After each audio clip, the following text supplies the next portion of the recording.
अखबारों के अंदर और सोशल मीडिया के माध्यम से मैंने देखा कि विक्रम ठाकुर जी, जो कि पूर्व में पिछली सरकार में अलग पदों पे रहे, इससे पहले भी अनेकों पदों पे वो रहे और अभी एमएलए हैं जसवां परागपुर से।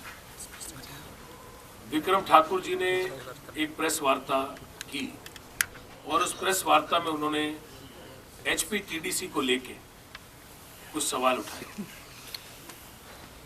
मुझे लगता है कि अगर एचपीटीडीसी के ऊपर कोई भी सवाल उठा है और ये सवाल किसी ने भी उठाया है, तो मुझे मेरी नैतिक जिम्मेवारी अध्यक्ष होने के नाते बनती है कि मैं श्री विक्रम ठाकुर जी हूँ या कोई भी हो, उनका पूरी तरह से जवाब दूं।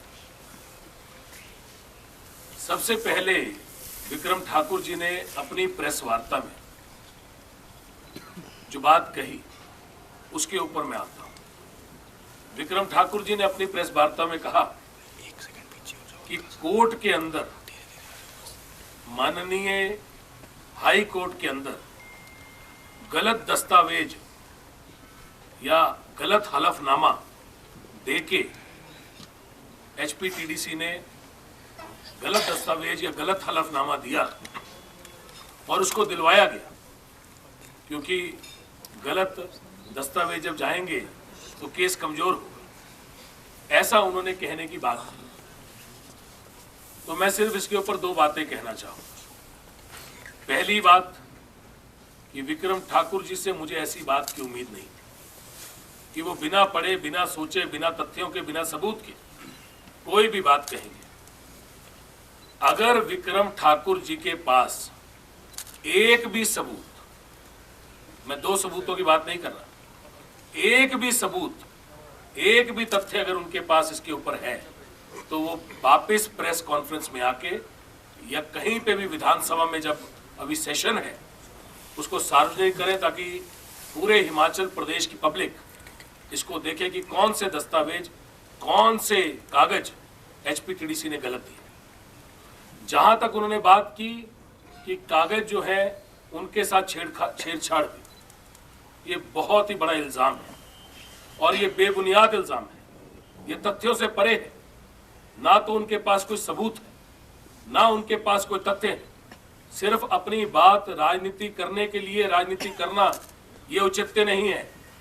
राजनीति के अंदर सिर्फ कुछ भी आके कह देना ये औचित्य नहीं है। ये भी तर्कसंगत नहीं है कि आप कभी भी उठें और प्रेस वार्ता में बैठें और कुछ भी कह दें।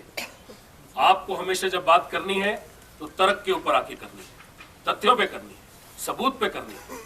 क्या विक्रम ठाकुर जी ये कहना चाह रहे थे कि एचपीटीडीसी, जिसका मैं चेयरमैन हूं, हमारे विभाग ने क्या माननीय हाई कोर्ट के अंदर गलत हलफनामा दिया, क्या गलत पेपर दिए? ये बहुत बड़ा इल्जाम है और इसका ये मतलब है कि माननीय हाई कोर्ट ने जो हमारे हक में निर्णय सुनाया वो निर्णय गलत दस्तावेजों के ऊपर सुनाया। अगर ऐसी बात और ऐसी बात जिसका कोई ना तो अर्थ निकल सकता है, ना उसका कोई सबूत है, सिर्फ राजनीति करने के लिए राजनीति करना, ये सही बात नहीं है। उनको शायद कुछ भी बोलने की आदत हो सकती है, पर मैं समझता हूं कि जब कभी भी कोई बात बोले तो तथ्यों के ऊपर, सबूत के ऊपर बोले। अगर उनके पास कोई सबूत नहीं है तो मैं उनको एक दूसरी चीज भी कहना चाहता हूँ। हो सकता है कोई सबूत ना हो, कहीं से सुना हो, जैसे मुंगेरी लाल के हसीन सपने हैं, वैसे विक्रम ठाकुर जी के भयानक सपने हो सकते हैं। एचपीटीडीसी को लेके कोई भयानक सपना उन्होंने देख लिया हो और ये सपने में सोचा हो कि एचपीटीडीसी ने कोई गलत दस्तावेज दे दिए हैं। तो ऐसा है, अगर ये सपना है आपका, तो मैं चाहता हूं अपने सपने के ऊपर आप एक कागज पे लिख के दे दें, एफिडेविट पे लिख के दे दें कि एचपीटीडीसी ने कोई गलत दस्तावेज या गलत कागज या गलत हलफनामा माननीय हाई कोर्ट को दिया है।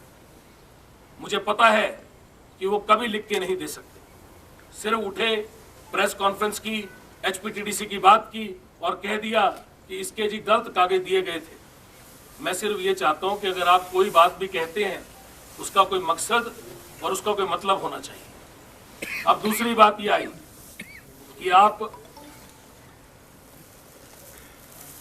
विक्रम ठाकुर जी ने अपनी बात कही और कह के चले गए। ऐसे जब ये बात शुरू हुई थी तो ये बात शुरू कहां से हुई? आज बोल रहे हैं कि एचपीटीडीसी के होटल जो हैं वो बंद हो गए।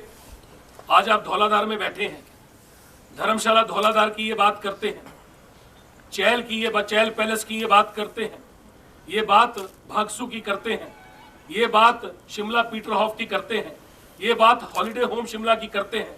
क्या एक भी हमारा होटल 1 मिनट के लिए भी बंद हुआ?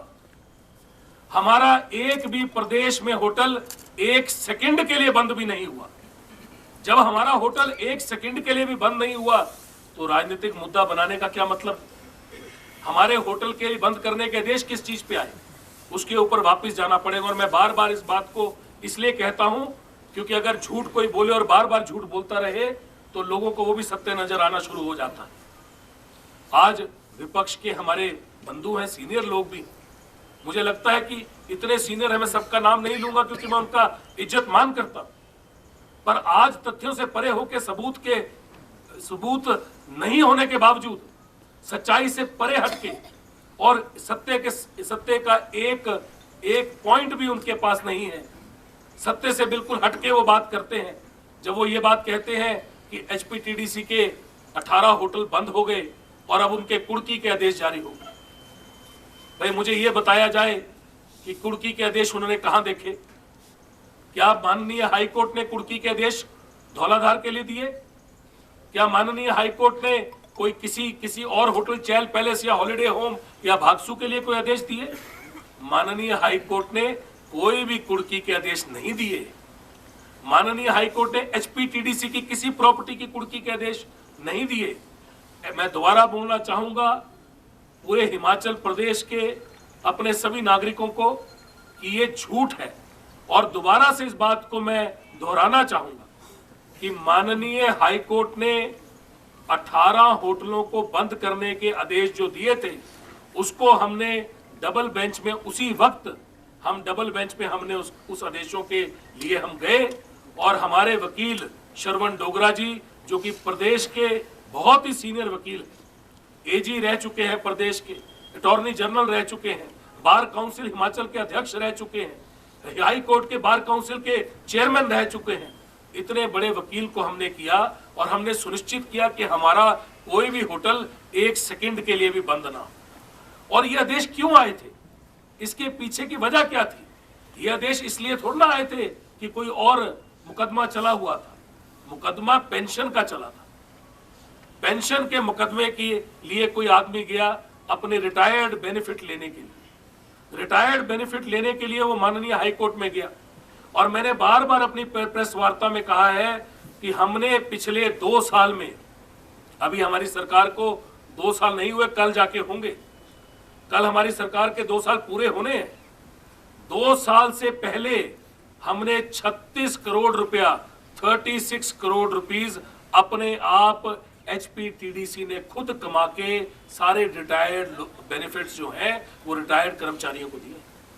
और पिछले 5 साल में जो पिछली सरकार गई है बीजेपी की, इन्होंने 5 साल में 29 करोड़ रुपया 5 साल में रिटायर्ड लोगों को बेनिफिट दिए। एक पिछली सरकार जो डबल इंजन की सरकार थी, पिछली सरकार जिनका दिल्ली में भी उनकी बीजेपी की सरकार थी, और देश में भी बीजेपी की सरकार थी, और प्रदेश में भी बीजेपी की सरकार थी, और उसके बावजूद इन्होंने 29 करोड़ रुपया 5 साल में रिटायर्ड लोगों को बेनिफिट दिया।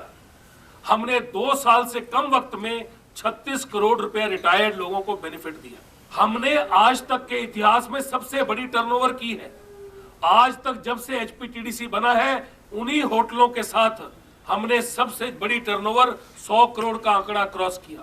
आज ये बात करते हैं कि कुर्की होने जा रही है। भाई किसने आदेश दिए कुर्की के? कौन से जगह आपने पढ़ा? क्या आपने कोई इश्तिहार छापा था?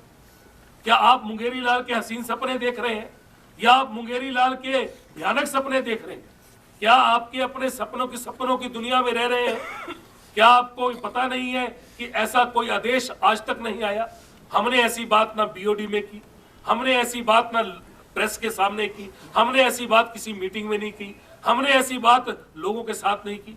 राजनीति करने के लिए सिर्फ बोलना जरूरी नहीं है, सिर्फ एक उंगली दूसरे की तरफ करना जरूरी नहीं है, 4 उंगलियां आपकी तरफ देख रही होती है। आप ऐसे ही किसी के बारे में बात करते रहते हैं। एचपीटीडीसी के एम्प्लॉइज हैं यहाँ पे। आज हमने केस लड़ा, माननीय हाई कोर्ट ने हमारे हक में फैसला दिया। मैं सिर्फ इतना चाहता हूं कि सूट नहीं करता। कोई तर्क हो आपके पास तो आप बोलिए, कोई सबूत हो आपके पास तब आप बोलिए। सिर्फ लोगों को आप गुमराह करने का काम कर रहे हैं वो मत करिए, क्योंकि ये तर्क संगत